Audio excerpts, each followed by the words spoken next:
The night sky above Babylon shimmered with a clarity modern eyes would struggle to comprehend, each star a pinprick of fire against the obsidian vault, and in the year 747 before the Common Era, a priest named Nabu Nasir ascended the ziggurat steps with clay tablets pressed against his chest,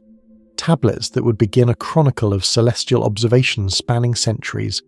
though he could not know that his meticulous records would one day allow astronomers in distant lands and impossibly remote times to calculate eclipses backward through history with stunning precision. The Babylonians possessed no telescopes, no computers, no photographic plates, yet their dedication to watching the heavens exceeded anything that would follow for more than 1,000 years, and each night the priests climbed those ancient stairs, their eyes already adjusted to darkness from the windowless chambers below, their minds trained since childhood to recognize patterns in the cosmic dance overhead. They had discovered that Venus disappeared and reappeared in cycles, that this bright wanderer, which they called Ishtar, followed a path so precise they could predict its positions years in advance, and they had learned this not through divine revelation, but through the patient accumulation of observations, night after night, generation after generation, each priest adding his small contribution to a growing mountain of data inscribed in wet clay that would harden into permanence. What drove them was not idle curiosity, but something far more immediate and practical. For the Babylonians believed that the gods wrote their intentions across the heavens, that the movements of celestial bodies foretold the fates of kings and kingdoms, and a priest who could read these signs accurately might save his city from disaster, or his own head from the executioner's blade, which meant that astronomy and astrology were not yet divorced, that the boundary between science and divination remained porous and undefined, though the methods these ancient observers developed would prove far more enduring than their interpretations. They had divided the ecliptic into 12 equal sections, creating the zodiac that would persist through millennia, and they had recognized that the planets moved through these constellations in regular patterns, that Jupiter took approximately 12 years to complete its circuit, while Saturn required nearly 30, and though they conceived of these wanderers as gods traversing the sky, rather than worlds orbiting the sun, their mathematical models achieved remarkable accuracy. The Babylonian astronomical diaries, written in cuneiform script,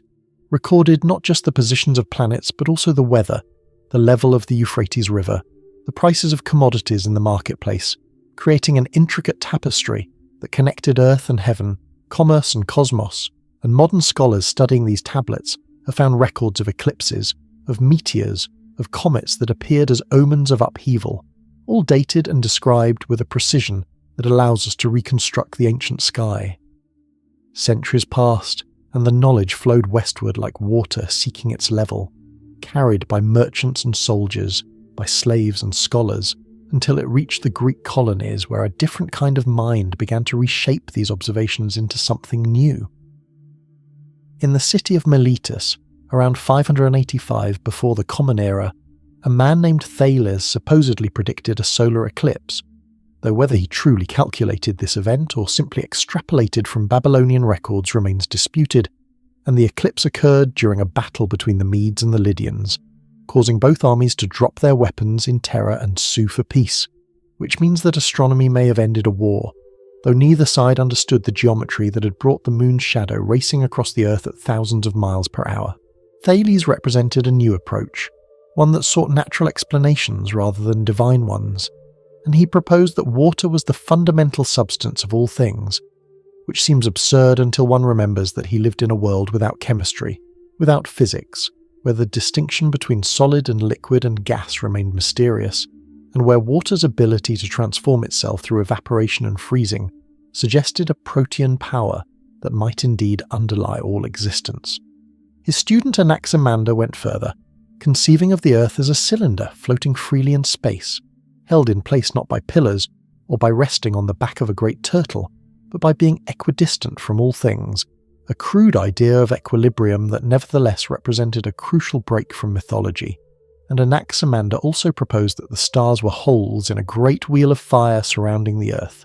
which was wrong, but showed a mind grasping toward mechanical explanations. Then came Pythagoras, who fled from Samos to southern Italy and established a community that was part monastery, part university, part cult, and the Pythagoreans made discoveries about musical harmony, that led them to believe the universe itself must be structured according to mathematical principles.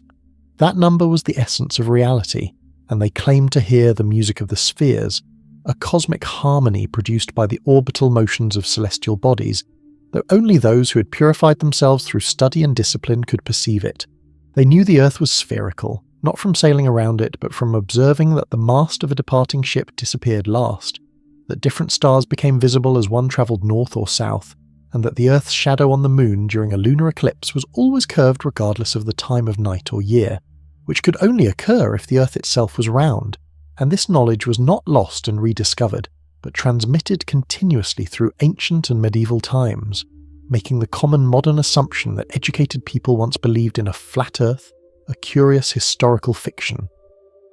The Pythagoreans also recognized that the morning star and the evening star were the same object, the planet we call Venus, which the Babylonians had already known but which the Greeks had initially thought were two separate bodies,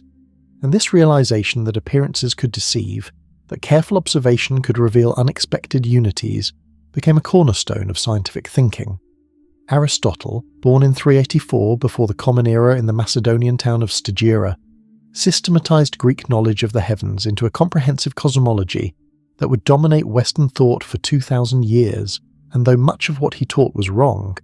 his insistence that theories must account for observed phenomena established a standard that later thinkers would use to eventually overturn his own ideas. He argued that the heavens were perfect and unchanging, made of a fifth element called ether that naturally moved in circles, which explained why the stars and planets traced circular paths across the sky, while the Earth was imperfect and mutable, composed of earth, water, air, and fire, each element having its natural place toward which it moved when displaced, which is why rocks fell downward and flames rose upward.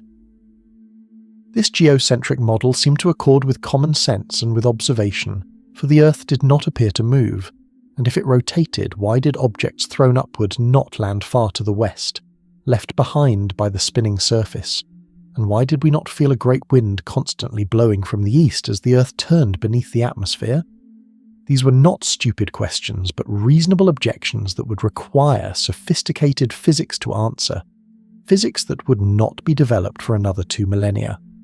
Aristotle also claimed that heavier objects fell faster than lighter ones in proportion to their weight, which anyone can test by dropping a feather and a stone, and since he lacked the concept of air resistance and the ability to create a vacuum, his error was understandable, though it would persist long after better explanations became available,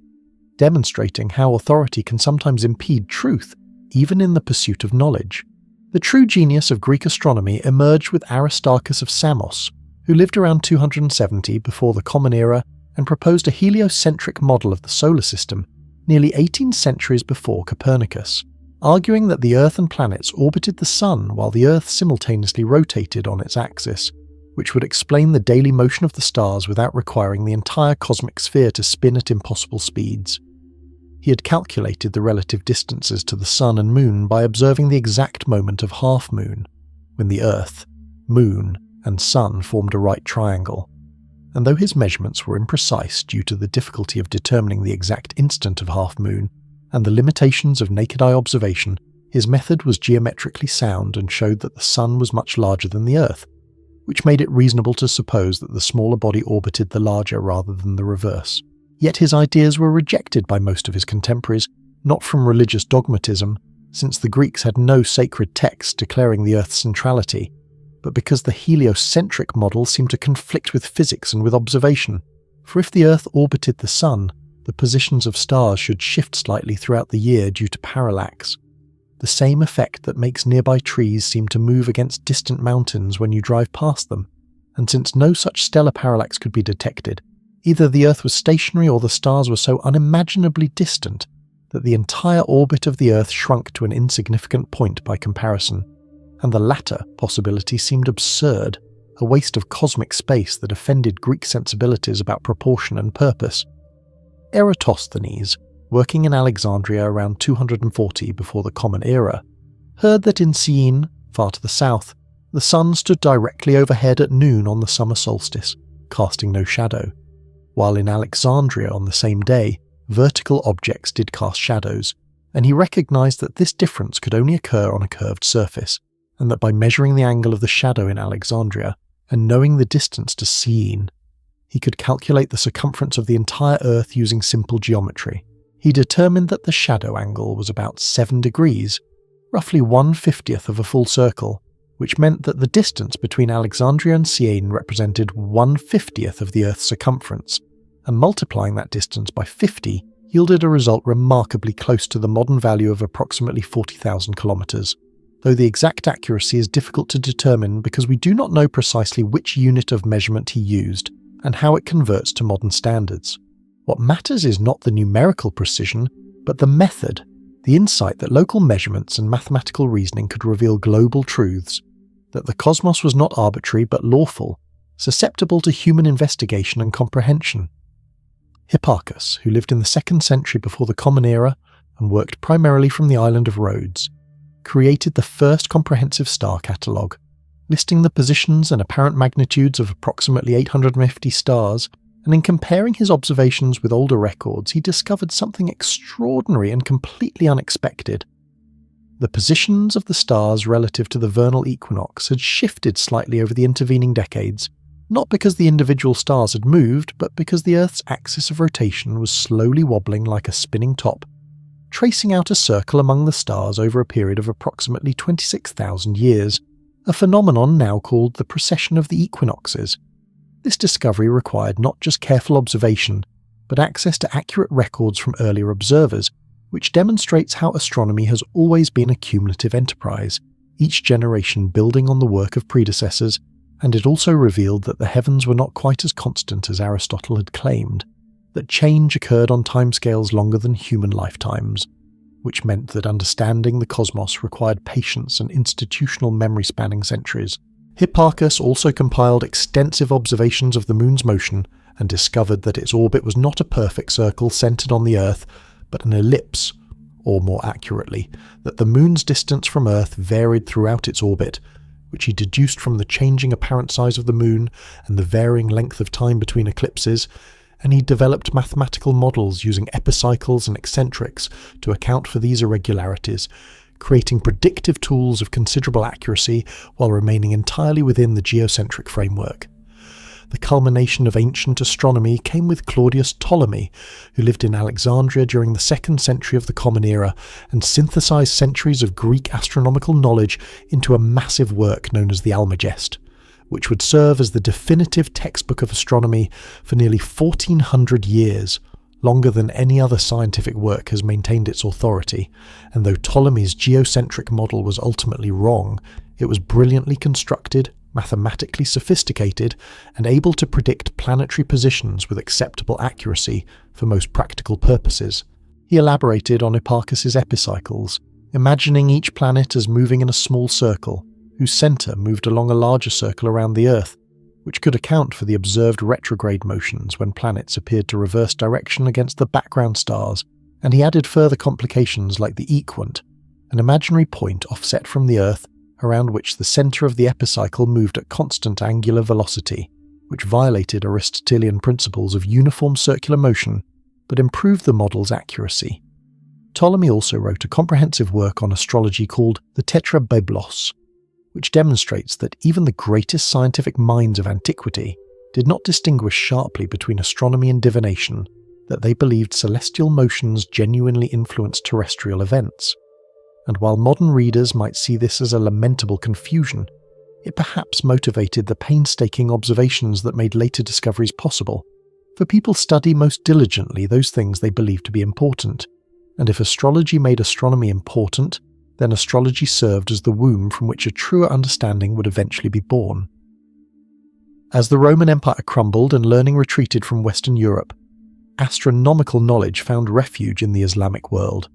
where scholars not only preserved Greek texts, but extended and refined them in crucial ways. In Baghdad during the 9th century, the Abbasid Caliph al-Ma'mun established the House of Wisdom, a research and translation institute that attracted scholars from across the known world. And there, astronomers built sophisticated observatories equipped with large instruments for measuring star positions, including quadrants and armillary spheres, far more precise than anything the Greeks had constructed. For while the Greeks had been brilliant theorists, the Islamic astronomers excelled at both theory and precision measurement, recognizing that improving observational accuracy was essential for testing and refining models. They recalculated the size of the Earth, measured the obliquity of the ecliptic, the tilt of the Earth's axis, with unprecedented precision, and compiled new star catalogues that corrected errors in Ptolemy's work while also documenting stars that Ptolemy had never seen from his more northern latitude. Al-Battani, working in the late 9th and early 10th centuries, produced astronomical tables that would be used in Europe for centuries, and he determined the length of the solar year to within minutes of the modern value, which required observations separated by many years and careful attention to the gradually shifting position of the sun against the background stars. Ibn al-Haytham, known in the West as Al-Hazan, made fundamental contributions to optics in the early 11th century, studying how light travels and how the eye perceives, and he demonstrated that vision occurs because light reflects from objects into the eye rather than emanating from the eye itself, which was not universally accepted at the time, and his work on refraction and on the behaviour of light passing through different media would later prove crucial for the development of telescopes, though he himself worked centuries before such instruments existed. He also raised serious criticisms of Ptolemy's planetary models, pointing out that the mathematical devices Ptolemy employed did not correspond to any conceivable physical reality. The epicycles and equants were calculation tools rather than descriptions of actual celestial machinery, and while Ibn al-Haytham could not provide a better alternative, his insistence that astronomical models should represent physical reality and not merely save the phenomena represented an important philosophical position that would eventually contribute to the overthrow of the entire Ptolemaic system. In the 13th century, astronomers working at the Marigat Observatory in Persia, under the direction of Nasir al-Din al-Tusi, developed new geometrical devices for modelling planetary motion that eliminated some of Ptolemy's more problematic features while maintaining the geocentric framework. And these innovations, particularly the Tusi couple, a clever arrangement of two circular motions that produced linear oscillation, would later appear in Copernicus's work, raising the still debated question of whether Copernicus independently reinvented these devices or had access to Islamic sources that have since been lost. The Moraga school represented the peak of Islamic mathematical astronomy, combining sophisticated geometry with improved observations, and their work demonstrated that Ptolemy's system could be reformed and refined, but also revealed the increasing complexity required to maintain geocentrism in the face of more accurate data, a complexity that eventually contributed to astronomers' willingness to consider radical alternatives. Meanwhile, in Europe, astronomy slowly revived during the later Middle Ages, preserved primarily in monasteries where monks studied the computus, the calculation of the date of Easter, which required understanding the cycles of the sun and moon, and universities gradually incorporated Ptolemaic astronomy into their curricula, teaching it as the crown of natural philosophy, the science that revealed God's geometric design for creation. The medieval cosmos was imagined as a nested set of crystalline spheres, each carrying a planet or the stars, all surrounding the Earth at the centre, and beyond the sphere of the fixed stars lay the primum mobile, the first moved thing that received motion directly from God and transmitted it to the inner spheres, and beyond that the empyrean heaven where God and the angels dwelt, so that astronomy became theology, the structure of the universe reflecting the hierarchical structure of creation with humanity at the centre, fallen but redeemable, positioned between the corruption of earthly matter and the perfection of celestial realms. Into this carefully ordered intellectual universe came Nicholas Copernicus, born in 1473 in the Polish city of Torun, who studied at universities in Krakow, Bologna and Padua, absorbing the complete Ptolemaic system before becoming convinced that it was wrong, that the Earth was not the centre of the cosmos but merely another planet orbiting the Sun, and he spent decades developing his heliocentric model, refining calculations and compiling them into a massive book he titled De Revolutionibus Orbium Coelestium, on the revolutions of the heavenly spheres, though he hesitated to publish it, knowing that his ideas contradicted not only Ptolemy but also Aristotelian physics and the common sense evidence of our senses, and the book finally appeared in 1543, the year of Copernicus's death, which may have been timing born of caution or merely the natural delay of 16th century printing. Copernicus's system did not immediately improve predictive accuracy. In some respects, his predictions were less accurate than Ptolemy's, because he retained the ancient insistence on uniform circular motion and was forced to employ epicycles and eccentrics to match observations, but his model possessed an elegance and explanatory power that Ptolemy's lacked, for it naturally accounted for the retrograde motion of planets as a perspective effect of the Earth's own orbital motion, and it explained why Mercury and Venus were always seen near the Sun. They orbited between the Earth and Sun, while Mars, Jupiter and Saturn could appear at any angle from the Sun because they orbited beyond the Earth. The Copernican revolution, despite its name, was not immediate but gradual, requiring nearly a century and the contributions of multiple astronomers and physicists before it achieved general acceptance, and during this period the study of the heavens became a battleground where questions of religious authority, empirical evidence, mathematical elegance, and physical plausibility clashed in ways that would ultimately reshape human thought. Tycho Brahe, born in Denmark in 1546 into a noble family, witnessed a partial solar eclipse as a young man and was astonished that astronomers could predict such events, and he decided to devote his life to astronomy, though initially he pursued it as an amateur passion while preparing for a conventional career. But after he observed a new star, a stellar nova, in the constellation Cassiopeia in 1572,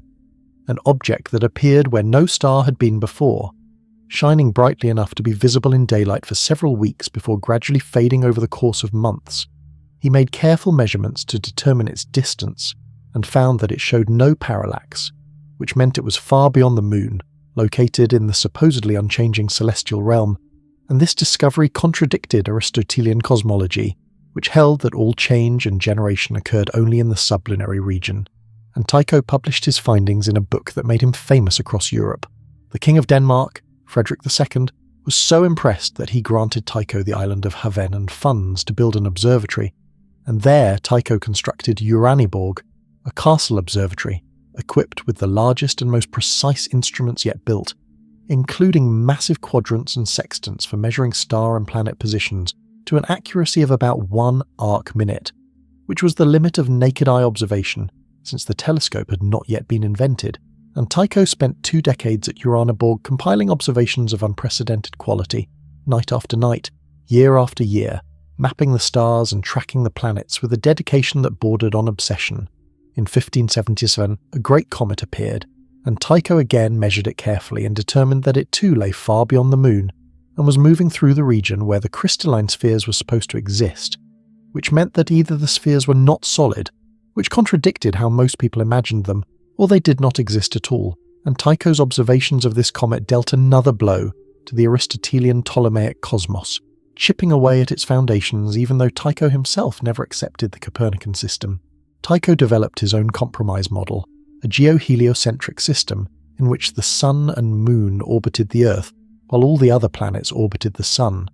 which had the mathematical advantages of Copernicus's system without requiring the Earth to move, and this Tychonic system was geometrically equivalent to the Copernican system in terms of the relative positions it predicted, differing only in the choice of reference frame, which meant that astronomy alone could not decide between them. What was needed was physics, a theory of motion that would explain how objects behaved, and such a theory did not yet exist. After the death of his royal patron and conflicts with the new king, Tycho left Denmark and eventually entered the service of the Holy Roman Emperor Rudolf II in Prague, and there, in the final years of his life, he hired a young mathematician named Johannes Kepler as his assistant, a decision that would prove to be one of the most consequential in the history of science, though Tycho could not have known it, for he jealously guarded his observations and gave Kepler access only reluctantly, fearing that his assistant might use the data to support Copernicanism, which was exactly what Kepler intended. Kepler, born in 1571 in the small German town of Weil der Stadt, was a convinced Copernican from his university days, attracted to the heliocentric system for reasons that mixed mathematics, physics, and mysticism in ways that seem strange to modern readers, but were characteristic of the age, and he believed that God had designed the cosmos according to geometric principles, and he spent years attempting to explain why there were exactly 6 planets: Mercury, Venus, Earth, Mars, Jupiter, and Saturn, the only ones known at the time, and why they were spaced at their particular distances from the Sun, and he thought he had found the answer in the 5 Platonic solids, the regular polyhedra that could be nested within each other, separated by spheres to generate the relative sizes of the planetary orbits, an idea he published in 1596 in his first book, the Mysterium Cosmographicum. And though this geometric model was entirely wrong, it demonstrated Kepler's conviction that the universe was rationally ordered and comprehensible, that the mind of God was mathematical, and this conviction sustained him through years of tedious calculation. When Tycho died in 1601, Kepler inherited his position as imperial mathematician, and more importantly gained full access to Tycho's observations, and he set himself the task of determining the orbit of Mars, which was particularly challenging because Mars showed larger deviations from circular motion than the other planets. And Kepler assumed, as everyone had since the Greeks, that the orbit must be a circle or a combination of circles, and he spent years trying to fit a circular orbit to Tycho's data, employing epicycles and adjusting parameters, and he found solutions that came close, within about 8 arc minutes of the observed positions, and most astronomers would have declared victory, attributing the small discrepancy to observational error. But Kepler knew that Tycho's observations were accurate to within 2 arc minutes, which meant that a discrepancy of 8 arc minutes was real and significant, and this meant that the orbit was not a circle. After more years of calculation, filling hundreds of pages with arithmetic, Kepler discovered that Mars orbited the Sun in an ellipse with the Sun at one focus, not at the centre, and this was a profound break with the ancient tradition, for the circle had been considered the perfect shape, the only one worthy of the heavens, and to abandon it required both courage and desperation, and Kepler had both. And he tested his elliptical orbit against Tycho's data, and found that it fit perfectly, and he also discovered that Mars did not move at constant speed around its orbit, but travelled faster when closer to the Sun, and slower when farther away. And he found a precise mathematical rule governing this variation, that a line from the Sun to the planet sweeps out equal areas in equal times, which meant that the planet's speed varied in a specific calculable way, and these became Kepler's first 2 laws of planetary motion, published in 1609 in his book Astronomia Nova, The New Astronomy, which presented a genuinely new astronomy, one that broke with 2,000 years of tradition and replaced elegant but inaccurate circles with asymmetric but accurate ellipses. Kepler's third law came a decade later, after he had pondered the relationship between the sizes of planetary orbits and the times required to complete them, and he found that the square of a planet's orbital period was proportional to the cube of its average distance from the Sun, a relationship that held for all known planets and that cried out for a physical explanation, though Kepler himself could only speculate, suggesting that some force from the Sun weakened with distance and drove the planets around their orbits, an idea that was groping toward Newton's law of gravitation, but lacked the mathematical tools to formulate it precisely. Kepler also made important contributions to optics, explaining how the eye focuses light and how lenses can be combined to magnify distant objects, work that would be crucial for understanding how telescopes functioned. And speaking of telescopes, the instrument that would revolutionize astronomy appeared almost by accident in the Netherlands in 1608, when a spectacle maker noticed that combining lenses of different types could make distant objects appear closer, and within a year, news of this invention had spread across Europe, and in Padua, an Italian mathematician and astronomer named Galileo Galilei heard about the device and, without ever seeing one, worked out the optical principles and constructed his own, improving on the original design to achieve magnifications of up to 30 times, and he turned his telescope to the heavens. What Galileo saw in the winter of 1609 and 1610 astonished him, and would soon astonish all of Europe. For the moon, which appeared smooth and perfect to the naked eye, revealed itself through the telescope to be rough and mountainous, with craters and valleys, clearly made of the same kind of matter as the Earth, not some perfect celestial substance, and the Milky Way, that diffuse band of light across the sky, resolved into countless individual stars too faint to see without magnification, suggesting that the universe was vastly larger than anyone had imagined. And when Galileo turned his telescope to Jupiter, he discovered 4 moons orbiting the giant planet, small points of light that changed position from night to night in a regular pattern, and this was a miniature solar system, a clear demonstration that not everything orbited the Earth, which undermined one of the main objections to Copernicanism. And Galileo named these moons the Medicean stars after his potential patron, the Grand Duke of Tuscany, a bit of opportunism that secured him a lucrative position and freedom from teaching duties so he could pursue research. Galileo observed that Venus showed phases like the moon, waxing and waning, which could occur only if Venus orbited the Sun rather than the Earth. For in the Ptolemaic system, Venus was always between the Earth and Sun, and should have shown only crescent phases, never the gibbous and full phases that Galileo observed, and this was strong evidence for some version of heliocentrism, though it did not distinguish between the Copernican and Tychonic systems, both of which predicted the phases of Venus. Galileo became an aggressive advocate for Copernicanism, writing in Italian rather than Latin to reach a broader audience, using dialogues and rhetorical skill to argue that the Earth's motion was not only consistent with observation but required by it, and he ridiculed Aristotelian philosophers who refused to look through his telescope, or who looked but claimed that the moons of Jupiter were illusions created by the lenses, and his polemical style made him enemies among powerful scholars and churchmen. And though the Catholic Church had initially been tolerant of Copernicanism, treating it as a mathematical hypothesis rather than a claim about physical reality, Galileo's insistence that it was literally true and his implication that scripture should be reinterpreted in light of astronomical discoveries alarmed ecclesiastical authorities who were already hypersensitive to challenges to their interpretive authority in the wake of the Protestant Reformation. In 1616, the Congregation of the Index declared that the doctrine that the Sun was the centre of the universe and immobile was foolish and absurd in philosophy and formally heretical, because it contradicted Scripture, which spoke of the Sun standing still for Joshua and of the Earth being immovable, and Copernicus's book was placed on the index of forbidden books pending corrections, and Galileo was personally admonished not to hold or defend the heliocentric doctrine, though accounts of exactly what was said differ, and for years Galileo remained relatively quiet, pursuing other research, until the election of Pope Urban III, who had been Cardinal Barberini and was a personal friend and admirer of Galileo, and Urban encouraged Galileo to write about the Copernican and Ptolemaic systems, provided he treated them impartially, and included the Pope's own argument that God's omnipotence meant that humans could never be certain of any particular explanation of natural phenomena, since God could achieve any effect through different means. Galileo wrote his dialogue concerning the two chief world systems, published in 1632, presenting a conversation among three characters: Salviati, who argued for Copernicanism, Simplicio, who defended Aristotle and Ptolemy,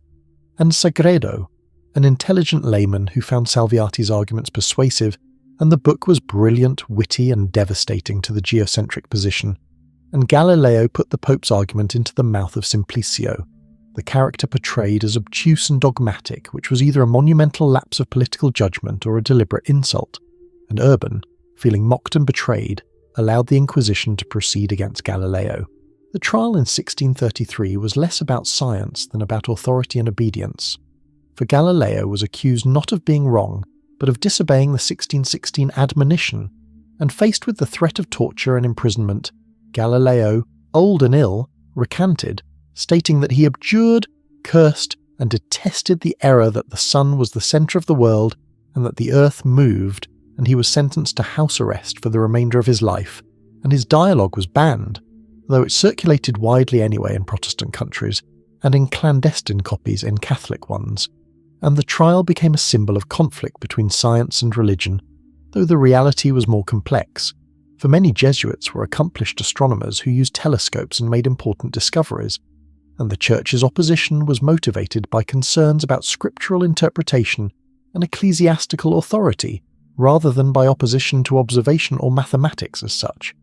But the damage was done, and the trial inhibited astronomical research in Italy, while stimulating it elsewhere, particularly in Protestant Northern Europe, where the Catholic Church's condemnation of Copernicanism became an additional reason to embrace it. While astronomy wrestled with the question of whether the Earth moved, the invention and improvement of the telescope continued, and astronomers built longer and longer instruments, some extending to unwieldy lengths of 40 or 50 meters, mounted on tall scaffolding and difficult to aim, but the longer the focal length, the higher the magnification, and the sharper the image, at least in theory. And these aerial telescopes revealed new details on the surfaces of planets, and Giovanni Cassini, working in Paris in the late 17th century, discovered 4 moons of Saturn and observed a dark gap in Saturn's rings, now called the Cassini division, which suggested that the rings were not solid, but composed of countless small particles, each orbiting Saturn independently, and Christian Huygens, a brilliant Dutch mathematician and astronomer, improved telescope design, and discovered Titan, Saturn's largest moon, and was the first to recognise that Saturn was surrounded by a thin, flat ring, previous observers having been confused by the odd appearance of the planet, which seemed to have handles or ears that periodically vanished when the rings were edge-on to the Earth. Huygens also made crucial contributions to mechanics and timekeeping, inventing the pendulum clock, which for the first time allowed accurate measurement of short-time intervals, and this precision was essential for astronomy, which required knowing the exact time of observations to calculate celestial positions and motions, and the quest for accurate timekeeping became intertwined with navigation. For determining longitude at sea required knowing the time difference between a ship's local time and the time at a reference meridian, and while latitude could be found from the altitude of the sun or stars, longitude had no simple observational solution, and many ships were lost because navigators could not determine their east-west position accurately. And in 1714, the British government offered a substantial prize for a practical method of determining longitude, which stimulated decades of work on chronometers and lunar distance methods, and the eventual solutions depended on precise astronomical tables and on mechanical clocks that could keep accurate time despite the motion and temperature variations aboard a ship, demonstrating how astronomy served practical purposes, even as it pursued abstract questions about the nature of the cosmos. The figure who synthesized the various threads of 17th century astronomy and physics into a comprehensive theory was Isaac Newton, born in 1642, the year Galileo died, in the small village of Woolsthorpe in Lincolnshire, and Newton studied at Cambridge, where he encountered Euclidean geometry and the new mechanical philosophy of Descartes. And when the plague closed the university in 1665, Newton returned to Woolsthorpe and spent 2 years in relative isolation, during which he made fundamental discoveries in mathematics, optics, and mechanics, including the development of calculus, the analysis of white light into colours through a prism, and insights into the nature of gravity and planetary motion. Though he published almost none of this work immediately, pursuing his research for his own satisfaction and sharing it only with a few correspondents. In the 1680s, the astronomer Edmund Halley visited Newton and asked him what shape orbit a planet would follow if it were attracted to the Sun by a force inversely proportional to the square of the distance, and Newton immediately answered that it would be an ellipse, and when Halley asked how he knew, Newton replied that he had calculated it years earlier, and Halley convinced Newton to write up his findings, and the result was the Principia Mathematica, published in 1687, one of the most important scientific works ever written, in which Newton presented his 3 laws of motion and his law of universal gravitation, and showed that these simple principles could explain Kepler's laws of planetary motion, the orbits of comets, the tides, the precession of the equinoxes, and the slight variations in planetary orbits caused by their mutual gravitational attractions. Newton's law of gravitation stated that every object in the universe attracted every other object with a force proportional to the product of their masses and inversely proportional to the square of the distance between them, and this meant that the same force that pulled an apple to the ground also held the moon in its orbit and governed the motions of the most distant planets, unifying terrestrial and celestial mechanics in a way that would have seemed impossible to Aristotle, who had insisted on a fundamental distinction between the earthly and heavenly realms. Newton showed that planetary orbits were not perfectly elliptical, but were perturbed by the gravitational pulls of other planets, and he calculated these perturbations with impressive accuracy, and he explained that comets were not atmospheric phenomena, as Aristotle had thought, but objects orbiting the Sun in very elongated ellipses, and Halley used Newton's methods to calculate the orbits of historical comets, and discovered that bright comets seen in 1531, 1607, and 1682 had similar orbits, and might be the same comet returning periodically, and he predicted it would return again around 1758, and when it did, 16 years after Halley's death, it was named Halley's Comet in his honour. And this successful prediction was dramatic evidence that Newton's physics worked, that the heavens were not mysterious but lawful, governed by principles that humans could discover and use to make predictions. Yet for all its success, Newtonian mechanics left fundamental questions unanswered, particularly the nature of gravity itself. For Newton described how objects attracted each other but not why, and he resisted speculating about mechanisms, famously writing, "Hypotheses non fingo, I do not feign hypotheses," insisting that it was enough to have a mathematical description that made accurate predictions. But many of his contemporaries found action at a distance across empty space to be philosophically unsatisfying, preferring mechanical explanations involving contact forces and subtle fluids. And this tension between mathematical description and physical explanation would persist in physics. In the 18th century, astronomers applied Newtonian mechanics to calculate planetary motions with increasing precision, and small discrepancies appeared between predictions and observations, particularly in the orbit of Uranus, discovered by William Herschel in 1781, the first planet found in recorded history, since the 5 visible to the naked eye had been known since prehistoric times.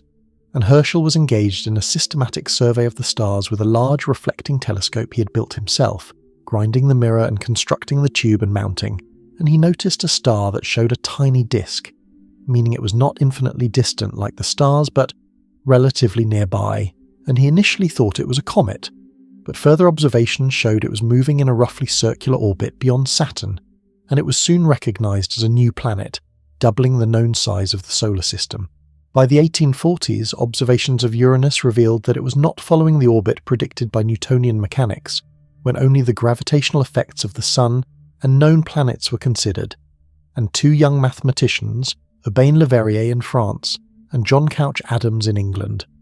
independently hypothesized that an undiscovered planet beyond Uranus was perturbing its orbit, and they calculated where this planet should be based on the discrepancies in Uranus's motion, and Le Verrier sent his predictions to Johann Galle at the Berlin Observatory, who found the planet, now called Neptune, within 1 degree of the predicted position on the very first night of searching in 1846. And this was a spectacular triumph for Newtonian mechanics, demonstrating that mathematical analysis of gravitational perturbations could not only explain anomalies but predict the existence and location of unknown objects, and it reinforced confidence that the universe was comprehensible and deterministic, governed by laws that left nothing to chance. During the 19th century, astronomy underwent another transformation with the application of spectroscopy, the analysis of light broken into its component colours,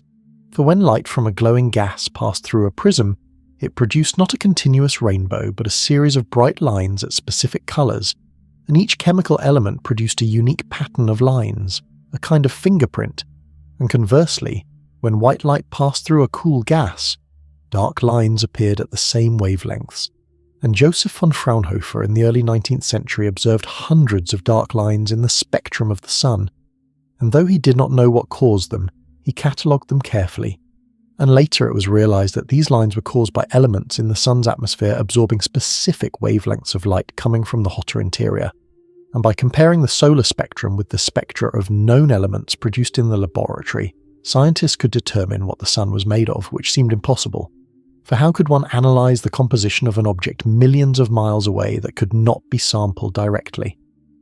Yet spectroscopy made it possible, revealing that the Sun contained hydrogen, iron, calcium, sodium, and many other familiar elements, and it also revealed helium, an element identified in the Sun's spectrum before it was discovered on Earth, named for Helios, the Greek sun god. Spectroscopy transformed astronomy from a science that could measure only positions and motions into one that could analyze the physical and chemical properties of distant objects, and astronomers discovered that stars were not all identical, but varied in color and spectral characteristics. And by the late 19th century, these variations were being systematized into classification schemes, with stars categorized into spectral types based on the strength of various absorption lines, and patterns emerged. Hot stars were blue and showed lines of ionized helium, while cooler stars were red and showed lines of molecules like titanium oxide. And the Sun, yellow and intermediate in temperature, belonged to a spectral type called G, and this classification revealed that stars were not eternal and unchanging, but had different temperatures and presumably different ages and evolutionary stages, though understanding stellar evolution would require knowledge of nuclear physics that did not yet exist. Photography, introduced to astronomy in the mid-19th century, added another powerful tool, for photographic plates could accumulate light over long exposures, revealing stars and nebulae too faint to be seen directly, and plates provided a permanent record that could be measured and analysed at leisure,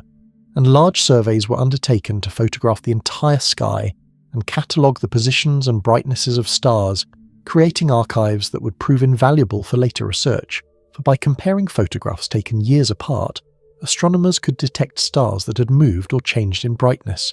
revealing variable stars, proper motions, and eventually providing the data needed to understand stellar distances and the structure of the galaxy. Measuring the distances to stars had long been a challenge, for even the nearest stars are so far away that their parallax, the apparent shift in position as the Earth orbits the Sun, is extremely small, and it was not until 1838 that Friedrich Bessel succeeded in measuring the parallax of the star 61 Cygni, determining that it was about 10 light-years away, and this was the first reliable stellar distance measurement, confirming what Aristarchus had implied 2,000 years earlier, that the stars were unimaginably distant. So far that light, travelling at 300,000 kilometers per second, required years to reach us, and this implied that the universe was vastly larger than the solar system, and the Sun was just one star among countless others. Understanding the scale of the cosmos required understanding the nature of the nebulae, those faint fuzzy patches of light scattered across the sky, and some nebulae were clearly clouds of glowing gas, their spectra showing bright emission lines, while others had continuous spectra like stars, suggesting they were composed of countless unresolved stars, and the question arose whether these stellar nebulae were clusters of stars within our galaxy, or separate galaxies in their own right, distant islands of stars far beyond the Milky Way, and this question, known as the Great Debate, occupied astronomers in the early 20th century, and the key to resolving it was finding a reliable way to measure distances far greater than parallax could reach, and the breakthrough came from the study of variable stars, particularly a class called Cepheid variables, which brightened and dimmed in regular cycles ranging from days to weeks, and Henrietta Leavitt, working at the Harvard College Observatory, studied Cepheids in the Small Magellanic Cloud, a satellite galaxy of the Milky Way visible from the southern hemisphere, and since all the stars in the cloud were at roughly the same distance from Earth,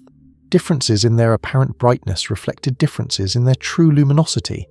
and Leavitt discovered that the period of a Cepheid's variation was related to its luminosity. Brighter Cepheids had longer periods, and this period-luminosity relationship meant that by measuring a Cepheid's period, one could determine its true luminosity, and by comparing its true luminosity to its apparent brightness, one could calculate its distance. And Cepheids were bright enough to be seen in distant nebulae, providing a cosmic distance ladder. Edwin Hubble, working at the Mount Wilson Observatory in the 1920s with what was then the world's largest telescope, a 100-inch reflector, identified Cepheid variables in the Andromeda Nebula, and used Leavitt's period luminosity relation to calculate that Andromeda was approximately 900,000 light-years away, far beyond the boundaries of the Milky Way, which meant it was a separate galaxy, and the universe suddenly became much larger, filled not with one galaxy, but with countless galaxies scattered through space, and Hubble went on to study the spectra of these distant galaxies, and made another startling discovery. Nearly all of them showed redshifts, meaning the wavelengths of their spectral lines were stretched toward the red end of the spectrum, and this redshift could be interpreted as a Doppler effect caused by the galaxies moving away from us. And moreover, the farther away a galaxy was, the faster it was receding, a relationship now called Hubble's law, and this implied that the universe itself was expanding, that space was stretching, carrying galaxies apart like dots on an inflating balloon, and if the universe was expanding, it must have been smaller in the past, and tracing this expansion backward led to the conclusion that the universe had a beginning, a moment when all matter and energy were concentrated in an incredibly hot, dense state, an idea that would eventually be developed into the Big Bang theory, though that name, coined as a dismissive joke by a critic, came later. The realization that the universe was expanding overturned the static cosmos that had been assumed since ancient times, and it raised profound questions about the origin and fate of the universe, about whether the expansion would continue forever or eventually reverse. And answering these questions required understanding not just astronomy, but also physics, particularly the new physics of the 20th century, quantum mechanics and relativity, for the behavior of light and matter at extreme densities and energies could not be described by Newtonian mechanics. Albert Einstein's general theory of relativity, published in 1915, reconceptualized gravity not as a force acting at a distance, but as a curvature of space-time caused by mass and energy, and objects moved along the straightest possible paths in this curved space-time, which appeared as gravitational attraction, and Einstein's equations predicted that the universe could not be static, that it must either expand or contract, and Einstein initially found this conclusion so counterintuitive that he added a term called the cosmological constant to his equations to allow for a static universe, a modification he would later call his greatest blunder when Hubble's observations revealed that the universe was indeed expanding.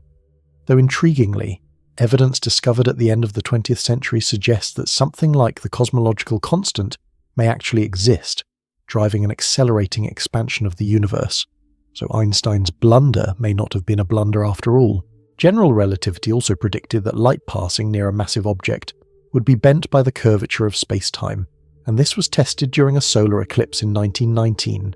when Arthur Eddington led expeditions to measure the positions of stars near the Sun, and the stars appeared slightly shifted from their normal positions, exactly as Einstein's theory predicted, and this observation made Einstein an international celebrity and confirmed that Newtonian gravity, for all its successes, was only an approximation, accurate for weak gravitational fields but breaking down under extreme conditions.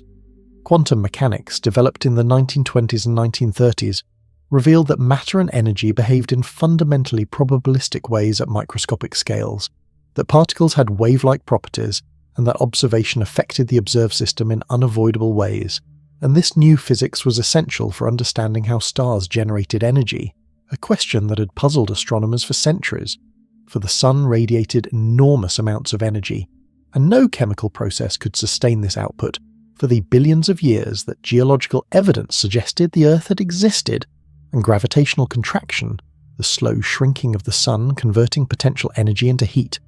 could extend the Sun's lifetime to only about 30 million years, which was long but still far too short. The solution came from nuclear physics,